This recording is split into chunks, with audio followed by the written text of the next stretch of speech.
Hi there. Welcome to Prosper, a course in financial well-being. My name is Adrian Nathaniel. I'm from Triple Impact Advisory, and I'm delighted to be sharing this with you today. Now, today's module is all about debt management. Unfortunately, many people find themselves a slave to debt, where they're working for money, and it should be the other way around. So the aim of today's module is to give you greater understanding around debt, to transform your relationship to debt from one of slavery to one of mastery. Now, I don't know whether you know this, but Australians are one of the most indebted people in the world. We have one of the largest household debts, accounting for about 129% of the nation's GDP. Now, this is probably why financial issues have been consistently rated as one of the top causes of stress for people here in Australia. Now, this is probably due to a lack of understanding of debt. Now, ultimately, there are two types of debt: efficient debt or good debt, and inefficient debt or bad debt. Now, most people, their experience around debt is with the inefficient debt. And inefficient debt is where the underlying asset that has been purchased with borrowed money ultimately falls in value. And this is with assets like cars, boats, clothes, the type of debt that you might find on retail shopping cards. And the other thing with this type of debt, it's non-tax deductible. So ultimately, this type of debt will make you go backwards. However, there is a type of debt that grows in value and that does provide an income and is tax deductible. This type of debt is like student loans, business loans, investment properties.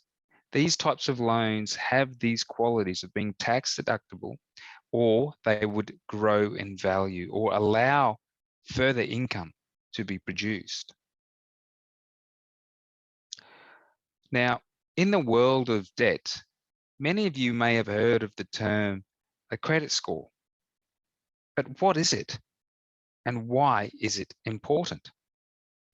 Now, lenders use your credit score or credit rating to decide whether or not to give you money, to lend you money. It tells them the likelihood of you being able to repay that money. And the score is usually out of 1,000 or 1,200, depending on the agency.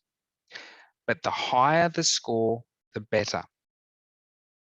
Now, knowing your score can help you actually negotiate better deals or understand why a lender might have rejected you or your application for a loan.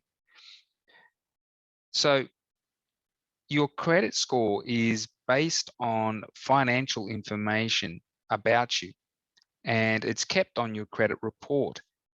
It doesn't include information about your income, your savings, or any assets that you have.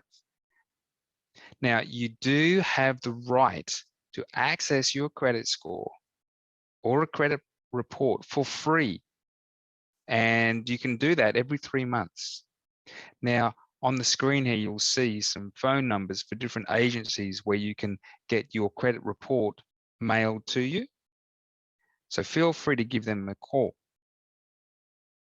Now, alternatively, you can get your credit score for free from an online credit score provider, usually within minutes, okay? But you have to be aware that when you sign up, they will be able to use your information and send you marketing material, okay? But please note that you can opt out of that at any time after you sign up. So just Be aware though, do not give your credit card details to anyone asking for that says that they can give you a credit score. So what is your credit score, your credit report made up of?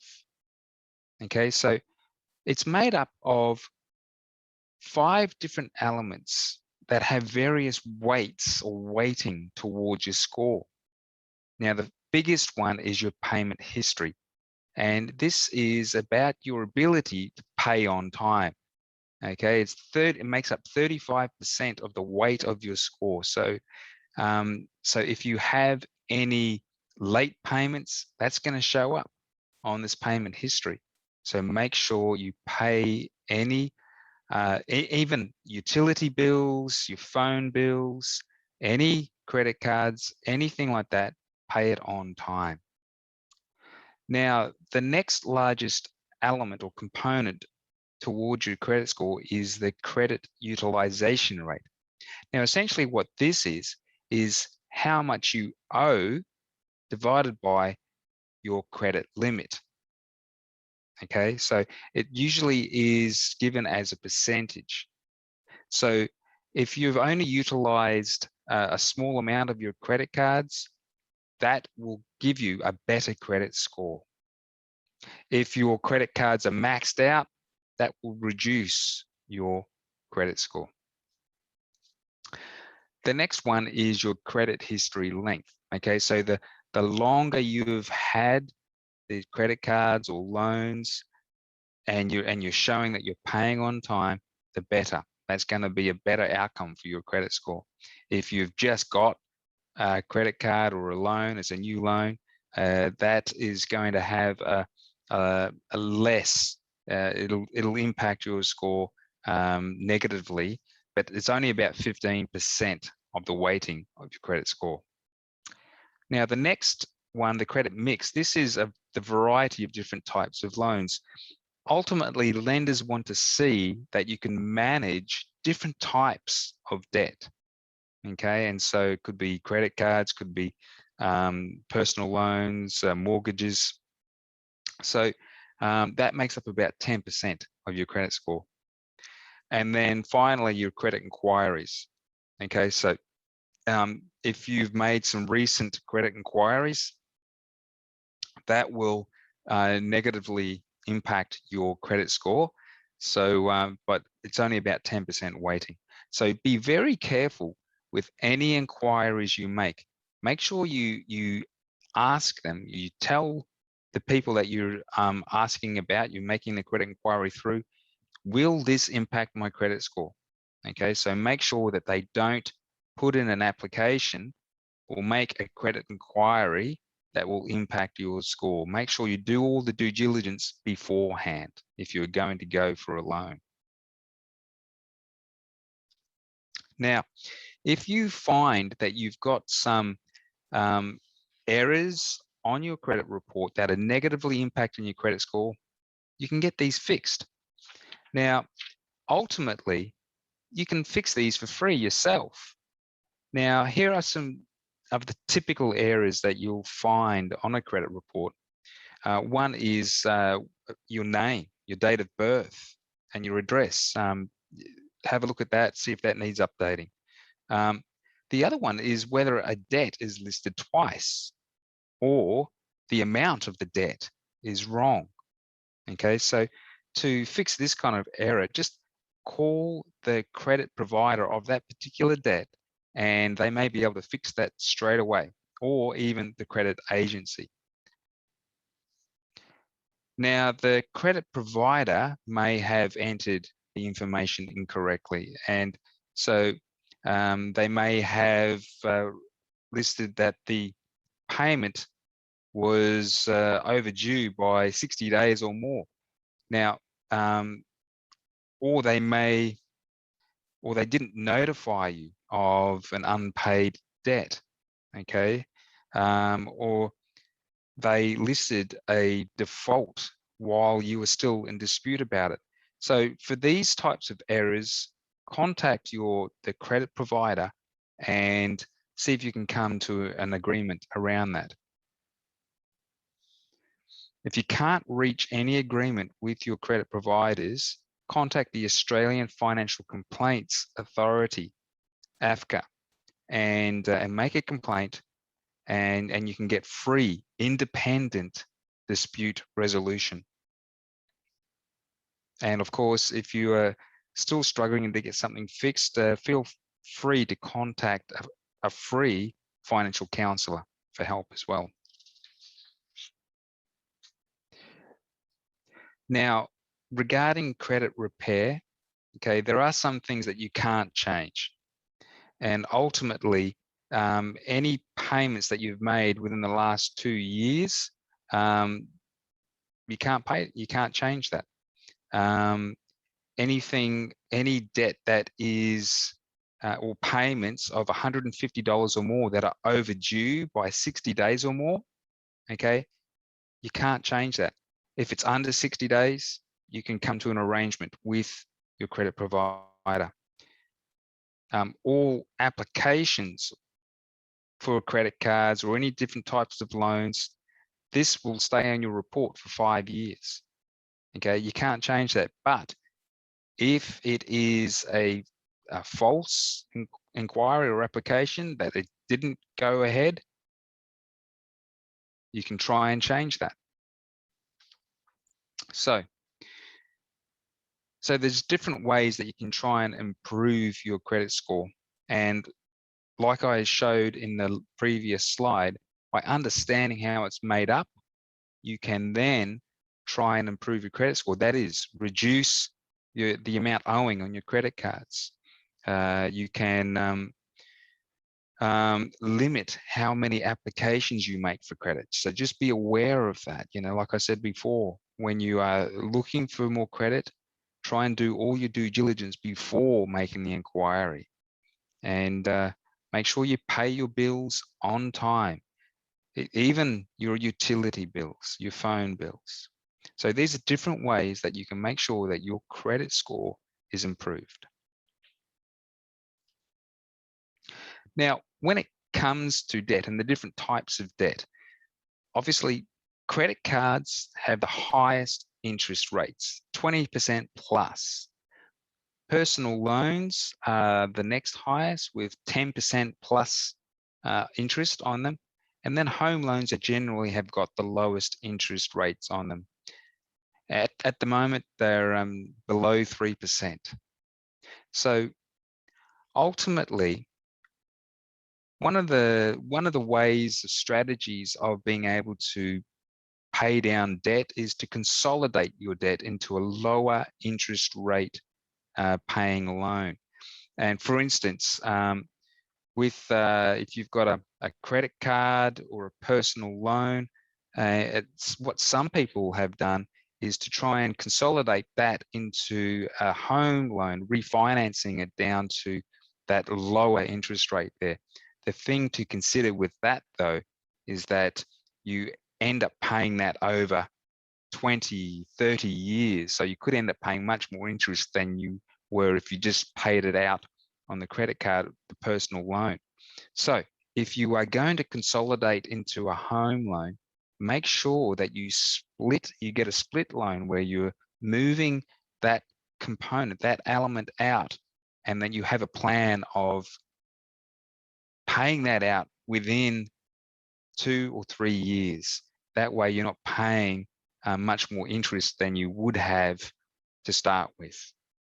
Okay, but certainly debt consolidation is a great way of getting rid of debt, because if you are trying to pay out your credit card at 20%, it's going to take much longer than if you consolidated down to a debt that had much smaller interest. Now, there has, over the last few years, there's been a real rise in popularity around the buy now, pay later, like Afterpay or Zip Pay. Now, these have some different advantages and disadvantages to be aware of. Now, some of the advantages, of course, initially, it's the no interest. And some providers, like Afterpay, don't do credit checks. and it doesn't impact your credit score initially, and it's instantaneous. However, it's important to be aware that they do have late fees. So if you don't pay them on time, you may be given a hefty late fee. And there is account keeping fees or processing fees. And any late payments can actually end up on your credit file. So you need to weigh up the advantages and disadvantages. But when you are educated about the different types of debt, you can utilize these for your best outcome. Now, ultimately, a more sophisticated way of using debt is being able to utilize the tax deductibility or tax effective debt. Now, one way of understanding this is understanding your own home mortgage. Now, that is likely to be one of the biggest debts you'll ever have. And unfortunately, if it's your principal place of residence, that debt is non-tax deductible. Okay. And so, but there is a way of turning that debt into tax deductible debt. Okay, so that it starts working for you more effectively. And so essentially what you're doing here is any equity that is created in your home, you can then refinance or redraw and utilize that to purchase an investment, like an investment property or a managed fund or shares. And then the interest on that debt that you've used to purchase that investment is tax deductible. Okay, so then that becomes effective debt to be able to further grow your wealth and reduce your taxable liabilities.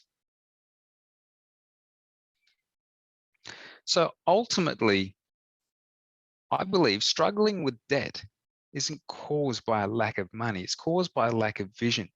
So by understanding debt more, you can actually start to master debt. Now, there are some great resources available. Flux is a fintech company that gives you access to your credit score. So is Credit Savvy. So here's the QR codes where you can check out these. Credit Savvy is one of those companies that I talked about before that'll give you your credit score in minutes. But be aware, they will send you some marketing information about how to get a credit card. Now, Wiser is one company that I really love. They've actually taken the Roundup technology that I've spoken about in previous modules, and where with your everyday transactions, you can round up to the nearest dollar and use that to pay off your debt. Okay, now this is something that is fantastic. It helps every little bit that you take off your debt is helping to reduce the interest you have to repay. You may not know this, but if you, even just by paying like $100 extra a month on your mortgage, it will reduce tens of thousands of dollars off your interest repayments and take years off the term of the loan. So every little cent can count with this. So check out Wiser as well. Really innovative technology. Now, of course, if you'd like to get in touch with our community, where we do lots of updates and webinars, masterclasses around this, feel free to get in touch by clicking on these QR codes. And if you've got any other questions about anything that I've mentioned here, feel free to email me, adrian@tripleimpact.com.au, or get in touch with my phone number here. I look forward to connecting with you more. Hope you've enjoyed today. Much love, prosperity to all.